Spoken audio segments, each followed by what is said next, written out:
பாவம் மனிதன் என்று மனிதன் நினைப்பதுண்டு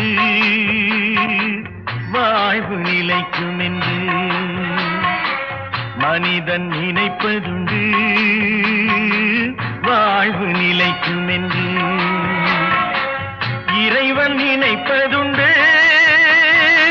பாவம் மனிதன் என்று இறைவன் நினைப்பதுண்டு பாவம் மனிதன் என்று மனிதன் நினைப்பதுண்டு வாழ்வு நிலைக்கும்